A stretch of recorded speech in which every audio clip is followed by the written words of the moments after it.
Welcome back to Fishing Without Bait, a lifetime without definitive expectations, where we help people explode into their lives through full impact mindfulness. And we're going to continue our conversation with our fascinating guest, Zeke Mercer. So you had the desire and found a way.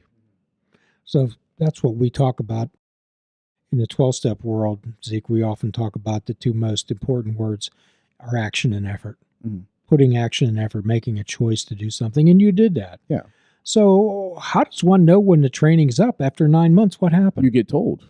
Oh. You will get told. If a lot of people don't believe that, but you will be told when, hey, I think you're ready. Or, hey, you're close. Like, you should be told. I mean, I don't think you should be trained forever. You know, I don't think it takes forever to learn how to be a pro wrestler, like just like the basics. To be a good wrestler takes years. To be like, I'm just starting out, you can get there like within a year and a half, really. So after the training's over, what's next? You still train. Yeah. But I remember being criticized. I was like, you don't come and train anymore. You don't do this. But there's a different type of training that you have to go on. Like, yeah, you can learn the basics, and the basics are very important. They're very important. I would never say basics are not important, but there's only so much basics you can learn before you need to like learn like field experience. Does that make sense? You can teach a kid how to ride a bike all you want in the driveway, but until that kid's like right on the street, that's when that kid's gonna learn how to ride a bike, because they're in public now. They're not gonna be coddled. There's no training wheels at that point. So for me, it was just like getting on the road as much as possible. I agree with you 100%. In my world, the therapy world, when I had interns, I would tell them, I said, you're going to therapy school to learn how to pass the examination. Your real education starts in here. Yeah, that when you meet the first client or whatever, it's going to be, that's when you start learning, because this is how you actually apply it. So yeah, wrestling was the same way, and it just, you just have to. I think a lot of people, they focus on the basics, yeah, but they're forgetting like you need that role experience, because it's not just like working at a new place or a new promotion. It's role etiquette. It's professionalism. What's actually how to do business, how to conduct yourself. That's how you learn how to, manage your character. Like you just learn all this, the actual business. Like someone gave you like a little road test, like, oh, you stop at red lights, you slow down at yellow lights, and you go at green lights. All right, this is what happens when that yellow light might turn to a red, and these guys are going this way. That's wrestling. You like, yeah, we'll teach you like, okay, we'll teach you how to stop yourself and know how to hurt yourself, but this is how you protect yourself in the ring. This is how you handle yourself for business. Hopefully, this is how you handle your money. This is how you handle travel, and that's why that type of training needed more than just learn how to do the same move again. Okay, I like the way you're talking, Zeke. So tell us about how you got into your first match. From what I remember, the story itself was that a guy named Tanner Reynolds was bullying me. I was like playing the security. Eventually, I had enough, challenge to a match, and he was he was the bully for the promotion. So I think my trainer actually helped me win, because why not? This was a feel good moment. It was my first little match. He said I did well, and I just built from there. I think the next match I had, it was like a 6-man. And I didn't realize, like, you ever have, I don't know if anyone has moments where you're like, yeah, I've been taught how to do this, but like you don't really know that you're doing it until like, whoa. That was me in my second match. I was in a 6-man, and I was like, oh, you're gonna do this, and we put the match good, whatever. And we out there, and I think I'm going through emotions, and I'm like, wait a freaking minute. This is real. This is actually a camera right there. That's a guy following me. That crowd, that's actually your grandma and her daughter. This is like this is a real thing going on. I'm not just kind of like imagining it. And that's when we like clicked for me. Like, oh yeah, I'm a real professional. So you had a moment of clarity. Yeah, I was like, oh, I'm really doing this now. Not like carry through. Everyone's like, you know what you need to do. I'm like, okay. Did you have some anxiety leading up to your first match? Always. I think you will always have anxiety when it comes to wrestling. Even though like someone's like, oh yeah, I'm fine. They're anxious. There's just something about it. Jake Garrett had the best quote. It's like the moment you stop being anxious is the time you need to hang it up.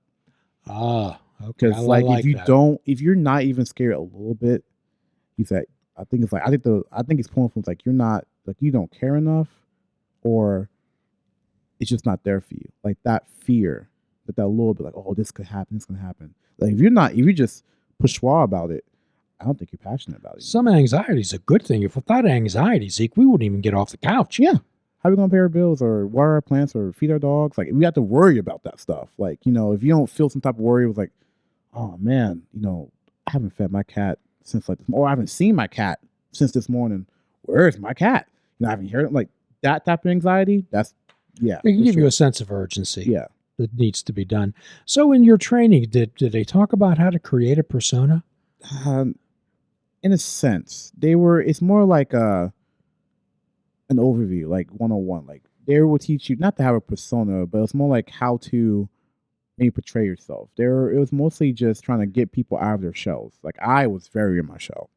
So it took longer than just me going through training to bring me out of my shell. But basically, it gets you like, it wants you like okay, you need to be like loud. You need to be at least like have a stage presence. Yes. Wherever your character would be, you need to like make sure that it fits with your stage presence. Don't make things mismatch. Your mannerisms should match your speech, which should match your outfit, which should match your music, which should all tie together with a bow. Like, it all should kind of like make sense. You're like, oh, okay. Like they shouldn't. No one should look at your character and be like, I don't know what to make of you. That's not what you want to do. Maybe some kind of thought like, oh, you're interesting or you're unique. But like, if someone's like, I don't know what to make of you, that's worse than being like, I don't get it. Oh yeah, yeah, like lukewarm water. Yeah, it's like, I mean, I guess like because the whole point of wrestling is to get someone to care. Yes. Yeah. To get someone to care. Mm-hmm. If they're lukewarm, if they hate you, awesome. They care enough to hate you. If they love you, they care enough to like you. If they don't think about you past your name, I already tell them you hate me. Like, it's just how it is. So what type of persona did you create for your first early career? Early, there was no persona. There's no gimmick. It was just, I had reservations about making a gimmick because I didn't want to be shoehorned. I always had this thing where I was trying to like battle stereotypes as a kid, because being in a new environment, just because you're in a new environment doesn't mean you don't come with your own adversities. Like being African American in the United States, you come with a lot of stereotypes. And I didn't want to do just like the normal black man stereotype. But that's what kind of like everyone expects. Like wrestling, I think I probably had, it was on the like the Mayhem show. I was like, professional wrestling full of stereotypes. It really is. There's cavemen, there's lumberjacks, there's dominatrix. There's all these people that you can like vision, like, okay, I can kind of get what's going on here because you use simple words like Viking or luchador. Like, you just think of luchador, you think of like 50 people. Like, but I was just like, I didn't want to really do that. And I remember another wrestler, I don't think you've met him, Lee Moriarty. He said there's gimmicks and there's personalities, right? And for him, he made a personality. It's not like something you like look at and be like, oh, I know that symbol, I know that like name, and like, okay, I know who they kind of are. When you think of Lee, probably some people who are watching this who know who he is. You think of Tiger Style, you think of Purple, you think of Green, you think of Wu-Tang Clan, you think of Adult Swim and like inspirational promos, because that's the personality that Lee created. And I was like, that's what I want. I don't want to be, nothing wrong with it. Like, I don't want to be two-dimensional. I don't want to be like, just like, I'm just this. Either I'm happy or like angry. And that's how some gimmicks are. I want to have my character be like that's a person. Like, everyone gets why I'm the way I am. Even if I'm a bad guy, there's a reason. Everyone's like, oh, I know why Zeke's angry. Or if someone's a good guy, like, I get why Zeke's a good guy. I see what's going on here. Like, I didn't want to just be simple. So I was never simple. It's wrestling's if your gimmick is something that's you times 10, I'm never simple. Why would I want to do something simple? So you promote yourself? Yeah. Okay. I promote a version of myself that I like, wouldn't mind promoting. Someone who's entertaining, when I'm a good guy, I'm all for everybody, yay boo, everyone's, all ships rising tide, all that. I fight for a little man, never give up. Like, that's what people want to see. Like, yeah.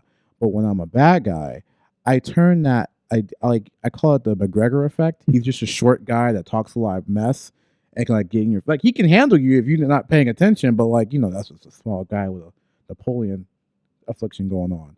And that's kind of like how I view like my heel side. It's like, yeah, I'm small, but I have all this background. I know I can take a lot of damage, but like, why would I cheat? Why would I do this? Because I'm smaller. I have a disadvantage.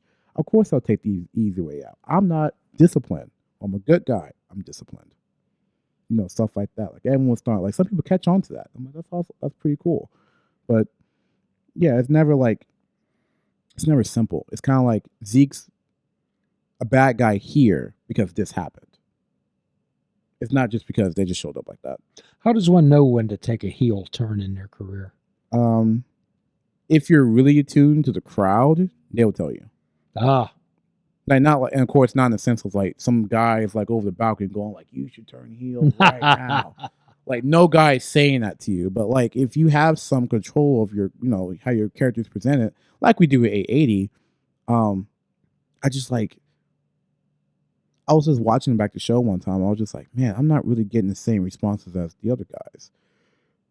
And that's great if you know, other people are getting responses and chants and boos and all that. If people reacting off them, that's awesome. But like I was looking at how crowds after me, I was like, I'm not getting what I want. And I was like, I should be a bad guy. I should be a bad guy. Because I'm in an environment full of newer people. And I was like, why am I shaking their hands? I've been doing this for way too damn long. Stuff like that. Like, you know, just kind of like I was building a reason to be better. Okay. You know what I mean? Like, and that's kind of like what I think that's the ethos, at least like the central idea of why Zeke Mercer is like angry at 80. Because Zeke is better. And it works that way. Because like, why would I go out and shake this young guy's hand? Oh, he could do all this cool stuff. That's cool. But Zeke, you've been doing this for like how many years? You've been where? Yeah, how many championships? Don't shake that dude's fucking hand. Like, like, you know what I mean? Like, no, man, like he don't respect you. And like that mindset, I think everyone gets after a while. Everyone's like, yeah, I see why. And some fans later told me, like, oh yeah, I totally get where you're coming from. If it's some guy who thought he was the stuff, like came up to you and started shaking your hand, but you did all this. Yeah. Like, yeah, some people are bitter. We all had that coworker. You work somewhere new. It's like, I don't like this guy. Why? It's like, well, he thinks he's hot stuff. It's like, that's me. That's Zeke Mercer. That's all that is. When I'm a heel. When I'm a good guy, I'm the new kid. I just flip it. Okay. Yeah. So tell us about some of the different personalities that you've worked with in the ring. So different. I went from people like Beastman, who's a caveman from West Virginia, and like, oh my God, like he's just a force to reckon with. I've worked, I don't know how personalities. I've worked preachers, I've worked judo artists, martial arts artists.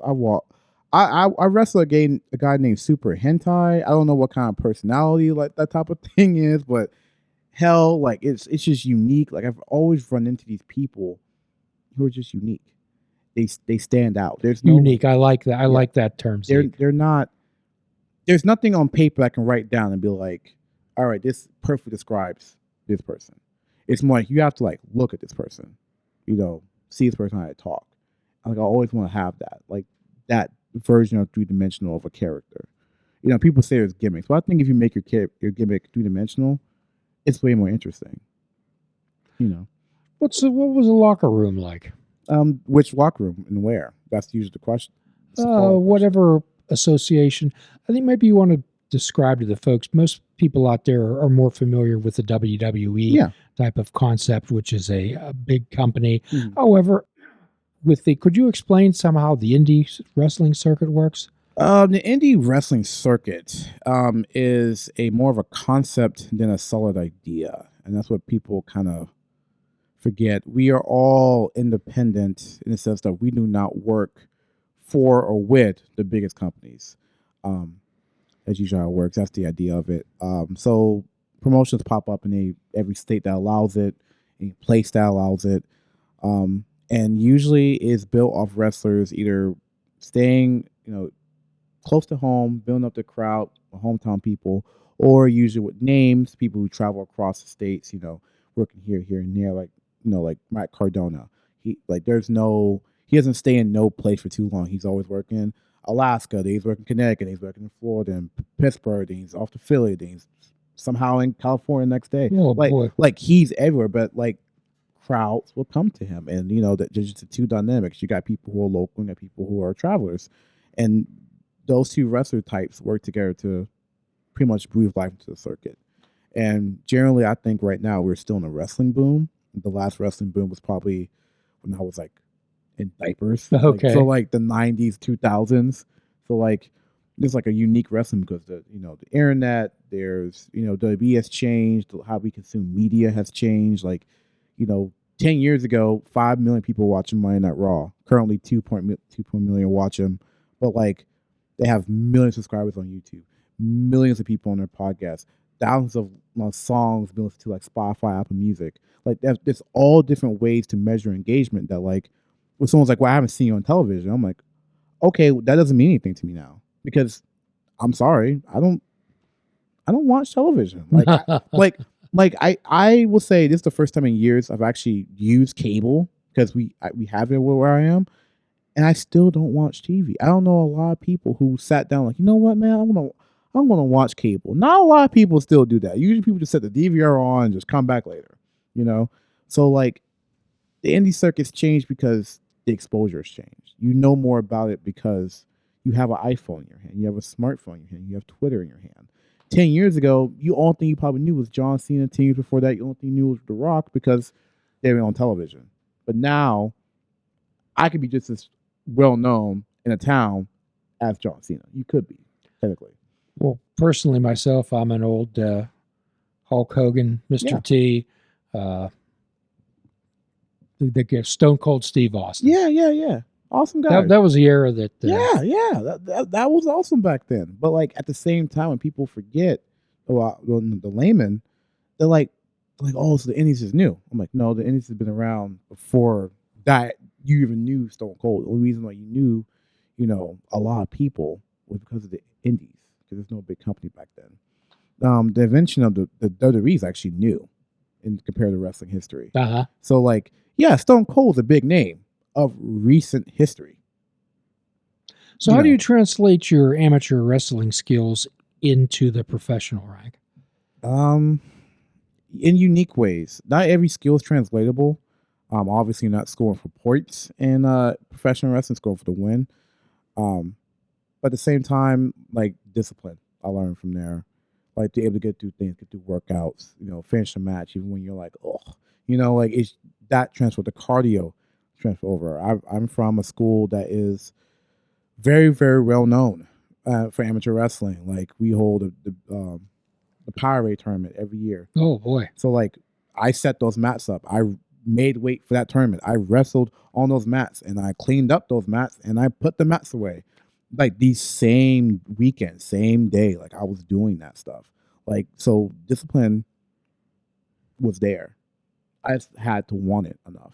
If I want to be a wrestler, you gotta do this. And don't say you can't do this because you did this 2 years prior. Like you was doing this 2 years prior, and now it's just for free. You could like get something out of this if you kept working at it. However, you do have a day job. I do have a day job. Well, the job that you do, I think, is well needed, and most people don't get pleasure out of their jobs or feel like they're making a difference or feel appreciated. How about you? I feel appreciated my job. I like my job.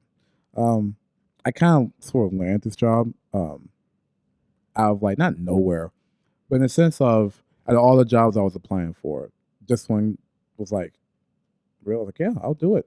I was like, yeah, they took a chance on me and I took a chance on them, and I'm almost at a year. I'll be a year in June working there. I love the fact that I get to help people. Well, you're certainly in the helping profession. Oh yeah, and that says a lot about you, Zeke. Yeah. I mean, I just help people. That's just I was never money driven. Like I probably mentioned before. Like I'm not. I know how to quote unquote make money.